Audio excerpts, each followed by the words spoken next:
किसी मस्जिद के मौलाना को मार दिया जाता है, मस्जिद को तोड़ दिया जाता है, जगह जगह दुकानों में आग लगा दी जाती है। भारत चल रहा है, लेकिन शर्म इस बात की है कि मेरे देश का प्रधानमंत्री क्या कर रहा है। मेरे देश का प्रधानमंत्री या तो कहीं चुनावी रैली की यात्रा की तैयारी कर रहा होगा, या 2024 में सोच रहा होगा कि कौन से विधायक को खरीदूं, कौन से एमपी को खरीदूं और कौन से एमएलए। इस मिट्टी ने हमें जन्म दिया है, हम इस मिट्टी के वो शेर हैं जो इस मिट्टी के खातिर फांसी का फंदा भी चूम जाएंगे और गोली भी खा लेंगे। ना तो हम सरकार की गोली से डरते हैं, न सरकार के कारावास और जेल से डरते हैं, और ना हम सरकार की फांसी से डरते हैं। आपको मैं एक बात बता दूं, ये खून भगत सिंह को मानने वाला है और अंबेडकर के सिद्धांत पर चलने वाला है। ये सर किसी के आगे नहीं झुकता। ये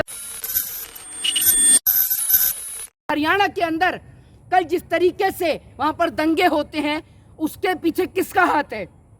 मैं आपको बता दूं कि उस यात्रा के अंदर मोनू मानेसर जो की है, उसकी आने की आशंका थी, जिसकी वजह से वहां पर राइट्स यानी दंगे भड़के।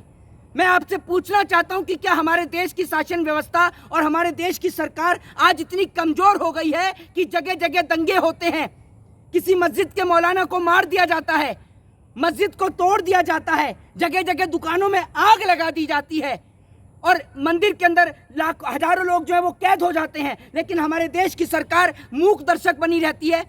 हरियाणा के मुख्यमंत्री मनोहर लाल खटारा, जी हाँ, मैं उनको खटारा ही कहूंगा, एक ऐसे मुख्यमंत्री जो किसानों के ऊपर लाठी तो चार्ज करते हैं। जब किसान अपनी सूरजमुखी की फसल के ऊपर एमएसपी की मांग करते हैं, एमएसपी की डिमांड करते हैं, तो हरियाणा के मुख्यमंत्री के द्वारा किसानों के ऊपर लाठी और डंडे तो बरसाए जाते हैं, लेकिन वो हरियाणा के मुख्यमंत्री दंगाइयों के ऊपर लाठी और डंडे क्यों नहीं बजवाते? मैं पूछना चाहता हूं। आज हरियाणा नफरत की आग में जल रहा है। आखिर हरियाणा को नफरत की आग में किसने जलाया? एक और इससे पहले मणिपुर नफरत की आग में जल रहा है। पूरा भारत देश आज जल रहा है, कश्मीर से कन्याकुमारी तक। आज आप देख लीजिए, हरियाणा के अंदर धारा 144 लगी हुई है, उधर मणिपुर के अंदर धारा 144 लगी हुई है, नेट सेवा बंद कर दी गई है, हरियाणा में नेट सेवा बंद कर दी गई है। आप सोच कर देखिए, जब आप और हम कहते हैं कि हम आजाद भारत के आजाद नागरिक हैं, उस आजाद भारत के आजाद नागरिक, जिस देश ने इस धरती को अब्दुल कलाम आजाद जैसे वीर सपुत्र दिए, जिस देश की मिट्टी ने इस देश को अशफाक उल्लाह खां, राजगुरु सुखदेव और भगत सिंह जैसे सुपुत्र दिए, आज उस धरती, जिस धरती को अंग्रेजों से हम लोगों ने आजाद कराया, हिंदू मुस्लिम सिख ईसाई ने एक साथ मिलकर इस धरती को अंग्रेजों से मुक्त कराया, आज ये धरती वापस से गुलाम होने की तादाद पे आ गई है। उसके पीछे का कारण ये है कि डिवाइड एंड रूल। इस देश की सरकार चंद वोटों के खातिर भाई को भाई से लड़ा रही है, एक भाई का खून दूसरे भाई के हाथों बहाने का काम करवा रही है इस देश की सरकार।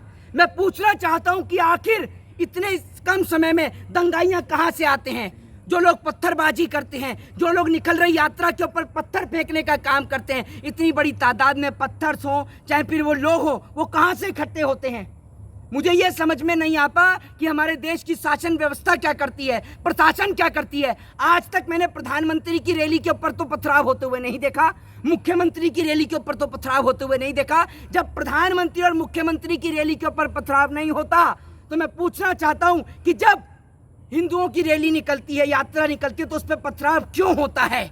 यह पथराव होता है या वोट पाने के लिए करवाया जाता है? मैं इस सवाल का जवाब सरकार से पूछना चाहता हूं, क्योंकि मुझे नहीं लगता कि इस देश का आम आदमी हिंदू और मुसलमान के नाम पर लड़ना चाहता है। उनको लड़ाया जा रहा है, और टेलीविजन पर ये जो कार्यक्रम आता है ना, सुबह के 8 से लेकर रात के 10 बजे तक, ये देश में नफरत का जहर घोलने का काम करता है। ये एक भाई को दूसरे भाई को लड़ाने से काम करता है। ये लोग पहले हिंदू को मुसलमान से लड़ाया, उसके बाद हिंदुओं को ब्राह्मण, शूद्र, वैश्य और क्षत्रियों के नाम पर बांटा। ये लोगों को बांटने का काम करते हैं, देश को बांटने का काम करते हैं, और ऐसे लोग हमें नहीं चाहिए जो इस देश के अंदर नफरत पैदा करते हैं। और नफरत की आग में जलता है तो पूरा देश जलता है, पूरा भारत जलता है। आज इस नफरत की आग के चलते कश्मीर से कन्याकुमारी तक मेरा पूरा भारत जल रहा है, लेकिन शर्म इस बात की है कि मेरे देश का प्रधानमंत्री क्या कर रहा है। मेरे देश का प्रधानमंत्री या तो कहीं चुनावी रैली की यात्रा की तैयारी कर रहा होगा,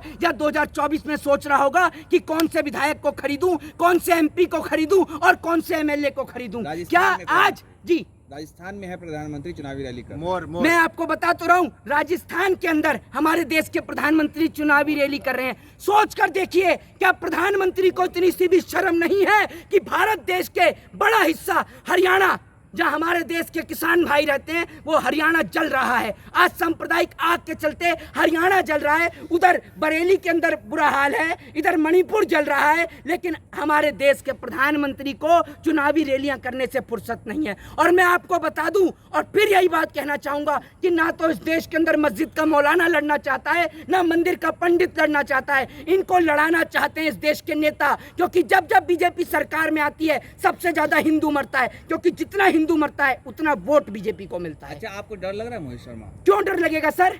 आपको भारत में रहना है, हिंदुस्तान में रहना है, तो मोदी योगी कहना पड़ेगा। मैं भारत में रहूंगा तो भारत देश का संविधान कहूंगा, भारत देश के संविधान के जयकारे लगाऊंगा। तो लगाऊंगा तो मार दिया जाएगा, गोली मार दिया जाएगा आपको भी। सुनिए सर, हर दौर में लोगों ने फांसियां भी खाई हैं और गोलियां भी खाई हैं, तो हम इस दौर के सिपाही हैं। याद रखिएगा, जिस मिट्टी ने हमें जन्म दिया है, हम इस मिट्टी के वो शेर हैं जो इस मिट्टी के खातिर फांसी का फंदा भी चूम जाएंगे और गोली भी खा लेंगे। ना तो हम सरकार की गोली से डरते हैं, न सरकार के कारावास और जेल से डरते हैं, और ना हम सरकार की फांसी से डरते हैं। हाँ, आपको मैं एक बात बता दूं, ये खून भगत सिंह को मानने वाला है और अंबेडकर के सिद्धांत पर चलने वाला है। ये सर किसी के आगे नहीं झुकता, ये बता दूं। ये सर झुकता है तो अपने देश के सम्मान में, यानी तिरंगे के आगे, और किसी के आगे नहीं झुकता, ये बात बता दूं। चेतन सिंह ने इसीलिए मारा 4 लोगों को, 3 मुसलमान थे।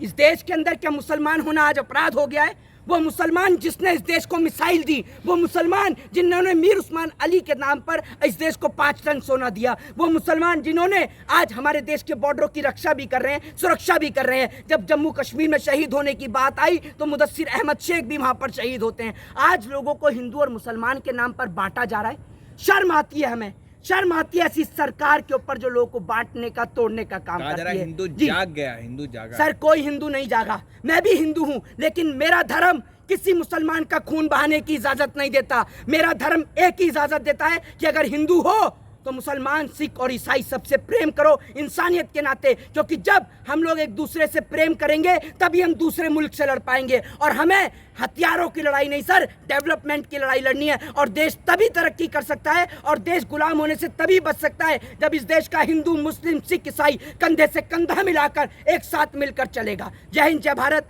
वंदे मातरम।